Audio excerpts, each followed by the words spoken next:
अधिनियम को लेकर के कई प्रकार के प्रश्न खड़ा कर रहा है।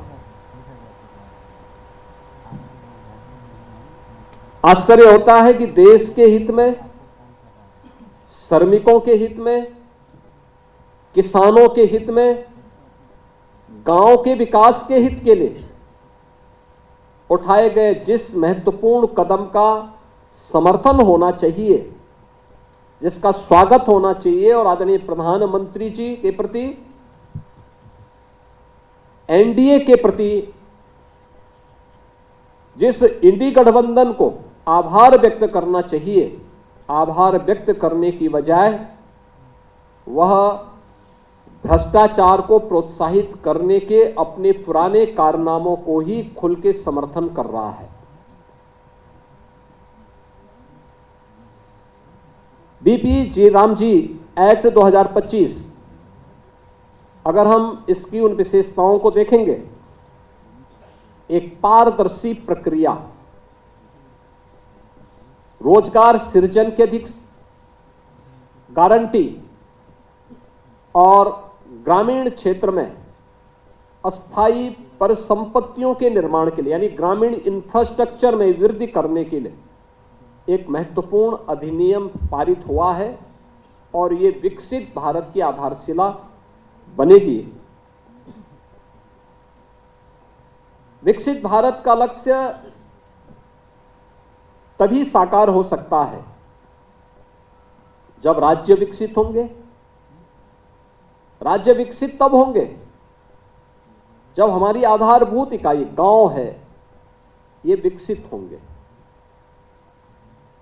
ग्रामीण अर्थव्यवस्था को जब हम सशक्त बनाएंगे, किसान हमारा आत्मनिर्भर होगा, श्रमिक को सामाजिक सुरक्षा और उसको सम्मान सुनिश्चित होगा, तब विकसित भारत की संकल्पना आगे बढ़ेगी। और उसी विकसित भारत की संकल्पना को आगे बढ़ाने के लिए उठाया गया एक महत्वपूर्ण क्रांतिकारी कदम है। मैं इसका स्वागत करता हूं और आदरणीय प्रधानमंत्री जी के प्रति उत्तर प्रदेश वासियों की ओर से हृदय से आभार भी व्यक्त करता हूं। मित्रों, ये नया कानून बनना इसलिए आवश्यक था क्योंकि जिस मनरेगा की चर्चा कांग्रेस और उसके सहयोगी दल आज ढोल पीट करके कर रहे हैं, हमें उनकी उन विफलताओं की भी चर्चा करनी चाहिए और उसके बारे में भी सोचना चाहिए। खासतौर पर अधूरी और अस्थायी परिसंपत्तियां जिनका कोई दीर्घकालीन लाभ नहीं, फर्जी जॉब कार्ड, फर्जी हाजिरी, भुगतान में कटौती जैसे भ्रष्टाचार की शिकायतें हर एक जनपद से और हर ग्राम पंचायत से ये सुनने को मिलती थी। कमजोर सोशल ऑडिट और शिकायत के निवारण की भी कमजोर व्यवस्था, प्रशासनिक क्षमता की बाधाएं, मजदूरी में देरी जैसी समस्याएं, इसमें लगातार खेती के मौसम के समय किसानों को मजदूर की संकट देखने को मिलते थे और एक श्रमिक जो ईमानदारी से काम कर रहा है, जब उसको काम की आवश्यकता है तब काम की गारंटी नहीं मिल पाती थी और अगर उसने काम भी किया है तो उसको समय पे भुगतान नहीं होता था। रोजगार सृजन का विकास और अस्थायी परिसंपत्तियों के निर्माण का एक अस्थायी मैकेनिज्म इस योजना से बनाने में पूरी तरह विफल रही हैं और इसलिए अब नए संशोधन में रोजगार की गारंटी 100 दिन से बढ़ाकर के 125 दिन किया गया है। साप्ताहिक वेतन यानी साप्ताहिक भुगतान होगा। ऐसा नहीं कि महीनों और वर्षों लग रहे हैं। अब हर सप्ताह लेबर ने काम किया तो साप्ताहिक उसे भुगतान होगा, और देरी होगी तो इसका मुआवजा भी देना होगा, यानी उसके लिए अतिरिक्त तो उसको ब्याज देना होगा। समय पर काम नहीं मिलने पर बेरोजगारी भत्ता अब कानूनी अधिकार हो गया है। यानी अगर कोई व्यक्ति कहता साहब मुझे काम चाहिए और काम नहीं दे रही है ग्राम पंचायत, तो उसके बदले में उसको भत्ता की गारंटी होगी। खेती के मौसम में किसानों को मजदूरों की कमी न हो, इसके लिए राज्यों को बुआई और कटाई के समय 60 दिन तक कार्य का विराम देने का अधिकार भी राज्यों को दिया गया है। राज्य तय करेंगे कि कब खेतीबाड़ी का समय है, उस समय मनरेगा के कार्य स्थगित रहेंगे, खेतीबाड़ी के कार्य के लिए लोग पर्याप्त संख्या में लोग मिल पाएंगे, और 125 दिन की गारंटी वर्ष भर में जो भी कार्य करने के इच्छुक हैं उन श्रमिकों को प्राप्त होगा। किसान और मजदूर दोनों के हित इसके माध्यम से सुरक्षित रखने की गारंटी दी गई है। खोदने और भरने वाली कामों पर विराम होने से स्वाभाविक रूप से जिनके हित प्रभावित हो रहे हैं वो चिल्ला रहे हैं, क्योंकि गड्ढा खोदते थे फिर उसको पाटते थे।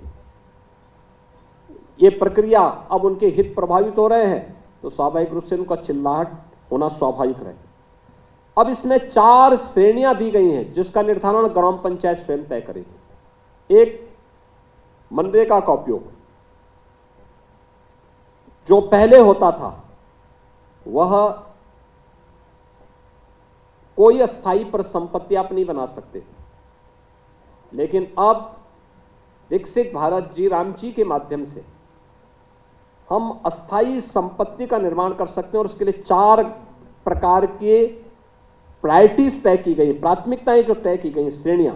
एक, जल संरक्षण के लिए आप देख रहे होंगे ग्रामीण क्षेत्र में या शहरी क्षेत्र में अक्सर आप देखते हैं ग्रामीण क्षेत्र में बहुत सारे ब्लॉक को हमें वहां पर डार्क जोन के रूप में घोषित करना होता है।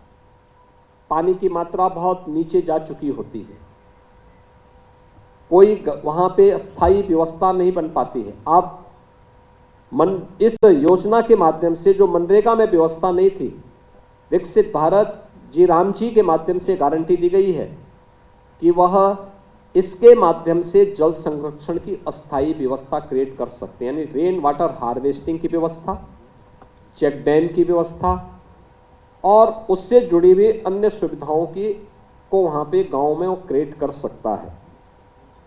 ग्रामीण बुनियादी इंफ्रास्ट्रक्चर के माध्यम से वह इन चीजों को वहां पे विकसित कर सकता है, सड़क, नाली, इन सब का विकास कर सकता है। आजीविका संबंधी इंफ्रास्ट्रक्चर को भी इसके माध्यम से क्रिएट कर सकता है, खेल का मैदान बना सकता है, ओपन जिम का निर्माण कर सकता है। गांव के पास पैसा है, गांव के पास लैंड है, गांव की मार्केट मंडी बना सकता है। गांव में सड़कों पे जहां तहां जो मंडी बनी हुई है उसको हटाकर उसको व्यवस्थित रूप से दुकानें बनवा करके एक अच्छे खाली जगह पर उसको अस्थायी रूप से सड़क से हटा करके एक सिस्टम के साथ जोड़ सकता है, जिससे सुरक्षा की गारंटी व्यापार उस दुकानदार के पास भी हो जाएगी और साथ साथ गांव के पास एक इनकम का माध्यम भी हो जाएगा। इस प्रकार की उसको भी किया जा सकता है। और प्रतिकूल मौसम घटनाओं से निपटने और आपदा तैयारी हेतु भी विशेष कार्य किए जा सकते हैं, यानी बाढ़ प्रबंधन के लिए गांव से जुड़े हुए छोटे छोटे कार्य हैं, उसके लिए शासन पे उनको निर्भर रहना पड़ता है। अब इसके लिए निर्भरता की आवश्यकता नहीं, ये सारी चीजें वहां पर उपलब्ध। आप इस विकसित भारत जी राम जी की इस स्कीम के माध्यम से इस अधिनियम आपको ये गारंटी दे रहा है।